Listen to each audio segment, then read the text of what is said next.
السلام عليكم، مرحبا بكم مشاهدينا الكرام متابعي قناة تربية الدجاج. اليوم 31 من الدورة.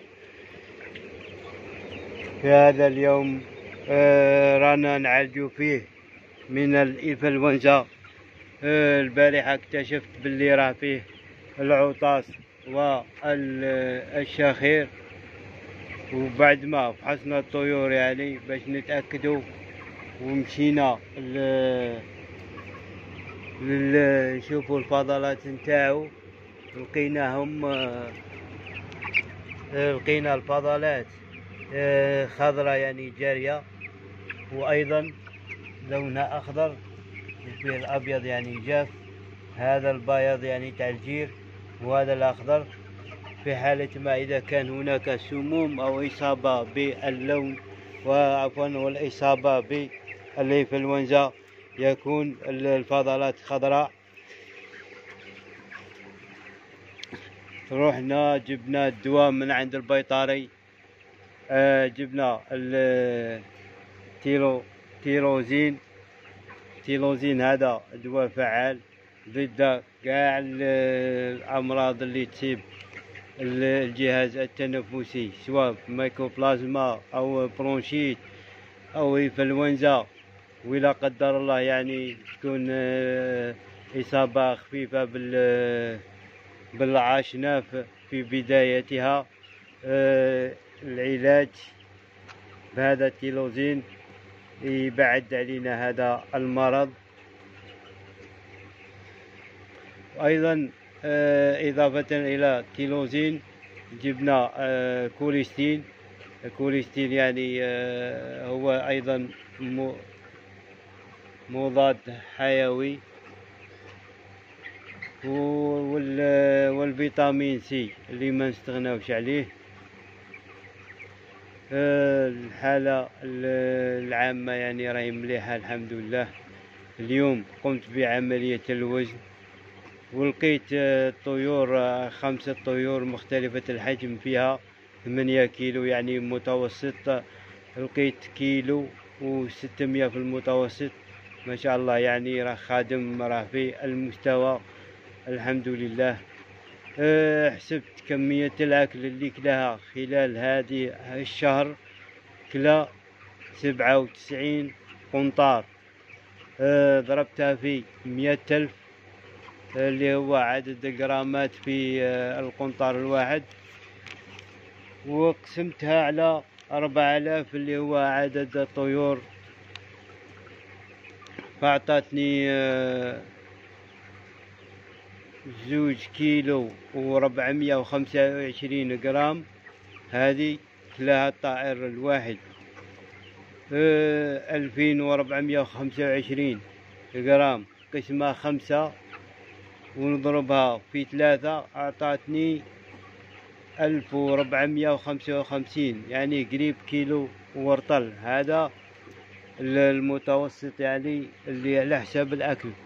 لكن الميزان اللي وجدته أنا وجدت 1600 جرام، يعني رانا فوق 150 جرام على المتوسط.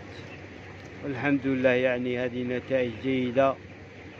وراني صورت الفيديو وغادي بعد الفاصل قبل ما ننهي الفيديو راح نعرضها عليكم، ونعرض ايضا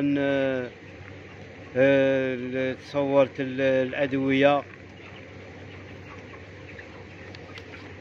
كانت نتائج جيدة الحمد لله، وهذا بفضل الله سبحانه وتعالى اولا، وبفضل المجهودات اللي راني نقوم بها يعني، والسهر لان حوالي راهي تقريبا 12 ليلا بتوقيت الجزائر.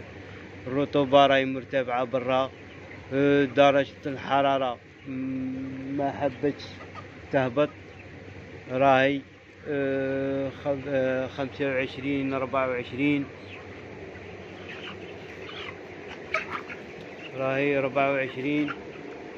الرطوبة راهي 73، يعني الرطوبة راهي زايدة شوية، رغم أن الرواحات وراني فاتح الهواء والرطوبة راهي مرتفعة بسبب قربنا من البحر. يعني البحر هنا ما راهش بعيد بزاف، حوالي 10 ولا 15 كيلو. الحمد لله على كل حال. عاونونا ودعمونا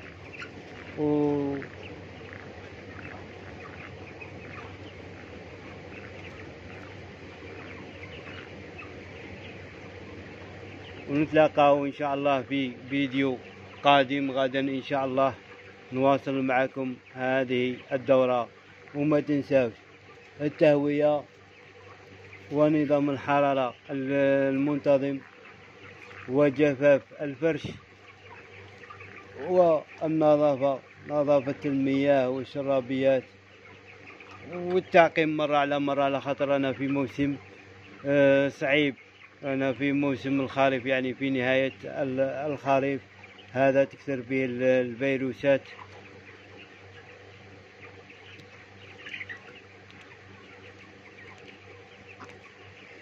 اللي متعب رغم التعب راني نواصل معاكم إن شاء الله إلى آخر يوم من هذه الدورة.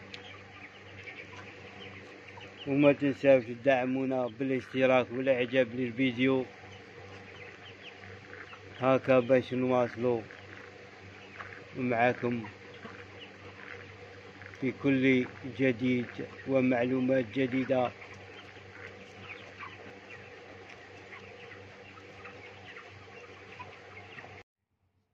هذه الأدوية اللي جبتها من عند البيطري، هذا تيلورال يحتوي على تيلوزين، المادة المعالجة هي تيلوزين. وأيضا هذا ينفع للشعب الهوائية، التهاب الشعب الهوائية، لأنه إصابة بنزلة البرد قد لا قدر الله تتحول إلى أعشناف.